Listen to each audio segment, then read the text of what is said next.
Seja bem-vindo, pessoal, ao canal Nós de Direita. Acompanhe comigo esse vídeo e tire suas conclusões. 7h51, novo dia de volta, já com Pedro Duran aqui ao meu lado, conteúdo exclusivo que trazemos a partir de agora aqui no Novo Dia. Como falamos anteriormente, Pedro Duran vai trazer para a gente mais detalhes sobre o que está acontecendo com os dados dos aposentados do INSS. Pedro Duran, o que você descobriu ao longo de dias aí de apuração? Pois é, Carol, eu descobri que os dados de aposentados e pensionistas do INSS, dados pessoais, dados sigilosos, estão sendo vendidos por empresas numa espécie de mercado clandestino de comercialização dessas informações. O público-alvo são advogados que atuam nesse setor previdenciário, bancário e que usam essas listas, infringindo o Código de Ética e o Estatuto da OAB para poder captar clientes de uma forma completamente irregular. Nos últimos dias, eu conversei com esses golpistas que vendem estas listas e, imaginando que conversavam com um advogado, eles me passaram detalhes desse negócio ilegal que é a venda de informações, que além de tudo fere a Lei Geral de Proteção de Dados. A gente vai mostrar então agora, numa primeira tela, o destaque da nossa conversa por WhatsApp, porque essas listas são vendidas pelo WhatsApp, né? A empresa se comunica pelo WhatsApp e faz o pagamento por Pix. O vendedor diz: a lista de descontos indevidos do INSS é muito boa, está em alta mesmo. E eu pergunto: você tem?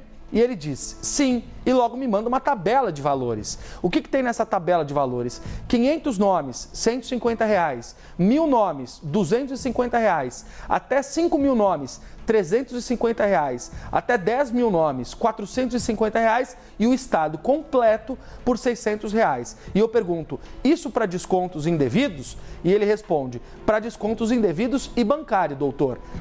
O que eles fazem, Carol? Você pede por encomenda uma lista relacionada ao INSS com um filtro específico. Poderia ser, por exemplo, pessoas que tiveram auxílios do INSS recusados, como um auxílio-doença ou até mesmo aposentadoria.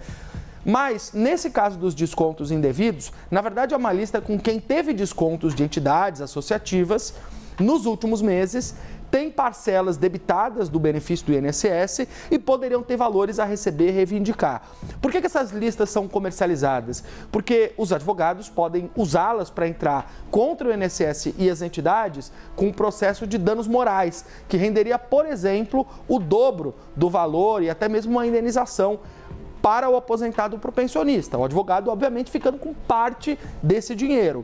O mais curioso é que, como eles têm um controle muito informatizado desses dados, os golpistas, você consegue filtrar por cidade, por estado, até mesmo por bairro, porque até o CEP, o endereço dessas pessoas, eles têm, de modo que o advogado consegue ter ali próximo do escritório dele um raio-x de todo mundo que teve problemas com o INSS, por exemplo. E com isso o advogado entra em contato direto com esse aposentado. Exatamente. Há alguns lugares, essa é uma das empresas, tem outras empresas que eles vendem, inclusive, além da lista, o disparo em massa para esses aposentados e pensionistas, para conseguir captar os clientes para os advogados. Uma espécie de propaganda. Exatamente, uma propaganda completamente ilegal por dois motivos. Primeiro, porque se baseia em dados que não poderiam ser comercializados, nem sequer obtidos. Sim.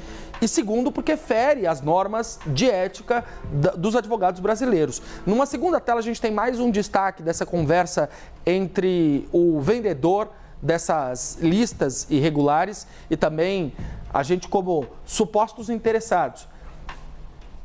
Eu pergunto a ele: como é que vocês conseguem esses dados? De que forma que vocês obtêm? Mostrando até uma certa insegurança para poder supostamente adquirir aquela lista.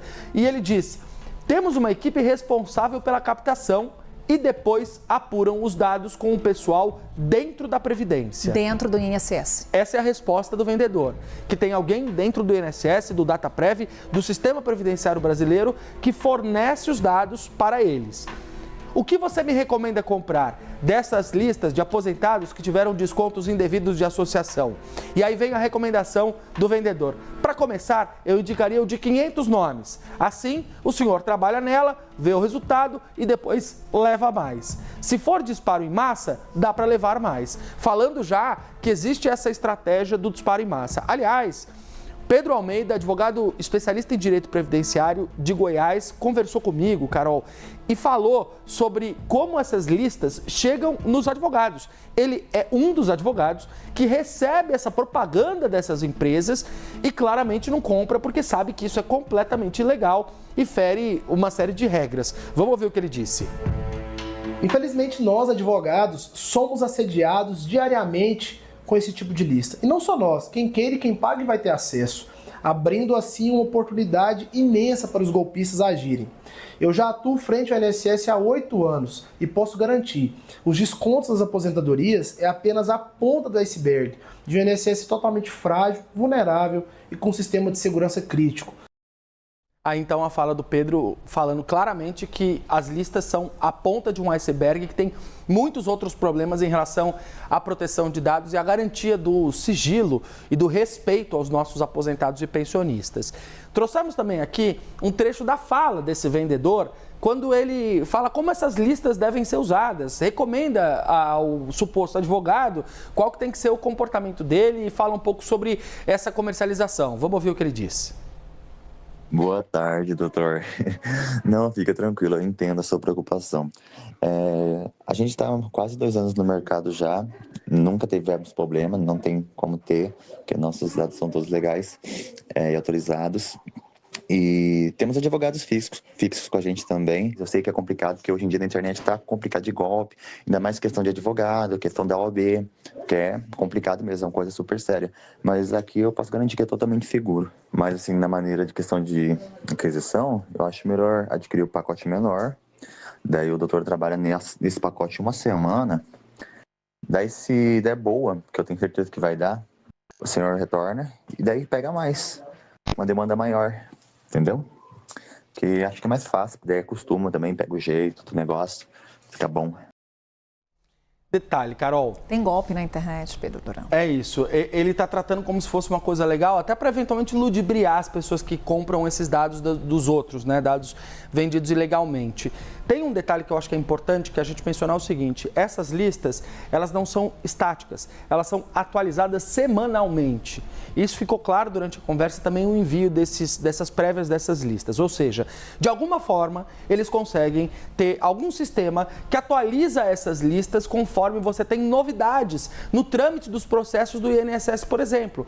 Então, há uma lista, por exemplo, das pessoas que tiveram benefícios do INSS negados em abril. Ou seja, a gente está falando do mês passado, a gente está falando de 30 dias atrás, mas as listas são atualizadas semanalmente, quinzenalmente, a depender de qual é o foco. E do mês que teve a operação da Polícia Federal e da CGU. Exatamente, a gente está falando da venda das listas em meio a uma investigação que inclui, inclusive, o vazamento de dados do INSS. Para poder explicar por que isso é ilegal, irregular e pode ser considerado um crime, trouxe aqui um destaque da LGPD, que é a Lei Geral de Proteção de Dados, é uma lei relativamente nova aqui do Brasil, que diz o seguinte, artigo 7, o tratamento de dados pessoais somente poderá ser realizado nas seguintes hipóteses. Primeiro, mediante o fornecimento de consentimento pelo titular. Não houve consentimento pelos titulares dos dados, que são os aposentados e pensionistas, nem para a venda dessas listas, nem para a divulgação para nenhuma outra instituição. Os aposentados que assistem a gente sabem que todos os dias eles são importunados por bancos e por clubes de benefícios e por gente querendo vender todo tipo de coisa, de cartão de crédito, a empréstimo bancário, empréstimo consignado, porque os dados são vendidos a preço de banana, como a gente viu. Eu conversei com 3 desses aposentados, com a ajuda do Vitor Bonetes, aqui, nosso colega da CNN. A gente chegou até outros nomes, confirmou que eles eram verdadeiros, mas 3 aposentados das listas, eu falei pessoalmente com eles. E todos se disseram indignados com a venda de dados que estava sendo realizada pela internet por esses golpistas a preço de banana. Entenderam por quê que tantas ligações são feitas para eles diariamente. Há também aqui um destaque do Código de Ética da OAB, que ajuda a entender por que os advogados não podem usar essas listas para trabalhar. Diz o seguinte, Código de Ética e Disciplina da OAB, artigo 39, a publicidade profissional do advogado tem caráter meramente informativo e deve primar pela discrição e sobriedade, não podendo configurar captação de clientela ou mercantilização da profissão. o X da questão aqui é captação de clientela. O advogado não pode fazer uma captação ativa de clientes. Ele só pode fazer uma captação passiva, ou seja, o advogado tem que ser escolhido e não ir atrás dos clientes com um disparo em massa para poder importunar essas pessoas e tentar buscar os seus clientes. Conversei também com o Maurício Felberg. O Maurício é relator, presidente da terceira turma aqui do Conselho de Ética, do Tribunal de Ética da OAB em São Paulo. Ele também é especialista em ética profissional. Ele explicou um pouco dessa lógica dos advogados não poderem usar essas listas e o que pode acontecer com quem faz isso. Vamos ouvir. O cliente deve procurar o advogado, o cliente escolhe o advogado, alguém da sua confiança, para que haja entre eles esse elo de confiança tão necessário, tão basilar na relação cliente-advogado. Claramente, esse tipo de prática, vazar dados, fere de morte a LGPD. Que ângulo que se analisa a questão, ela é condenável. Esse tipo de prática pode também, por fim, tangenciar a própria esfera penal, se houver concurso de agentes para fins ilícitos, indevidos. E por essa razão é que se espera que as investigações em curso perante a Polícia Federal, a Controladoria Geral da União e o Ministério Público tenham andamento e tenham conclusão para que todos os responsáveis por essa prática sejam efetivamente punidos. Carol, para a gente concluir então, eu consegui chegar até essas informações no contato direto com os aposentados e com os advogados. Deixei já aqui, mas reafirmo o meu Instagram, que é uma forma de contato direta, é o @pedromelete com 2 T's, eu respondo diretamente, ou o e-mail da CNN, pedro.duran@cnnbrasil.com.br, para os aposentados e advogados que quiserem continuar conversando comigo sobre esse assunto, porque nós vamos continuar trazendo aqui os pontos de falha em todo esse sistema que a gente consegue perceber hoje que desencadeou as fraudes no INSS. Lembrando, a gente já mostrou aqui que esses aposentados e pensionistas têm os dados vendidos no mercado clandestino. Já mostramos que essas empresas e entidades associativas usaram call centers para poder fazer ligações que induziram esses aposentados e pensionistas a aceitarem esses descontos indevidos. Coagiram em várias oportunidades, coagiram como você os trouxe aposentados aqui de e pensionistas. Já mostramos aqui que assinaturas foram falsificadas, que biometria foi falsificada, que documentos foram falsificados para poder supostamente demonstrar um consentimento com esses descontos no benefício dos aposentados. E já mostramos aqui qual é o drama desses aposentados ao receberem diariamente inúmeras ligações desses telemarketings relacionados aos serviços que não estão conectados diretamente ao INSS, mas de alguma forma bebem dessa fonte para poder alimentar o seu negócio, muitas vezes clandestino, ilegal e até mesmo baseado em golpes. Carol.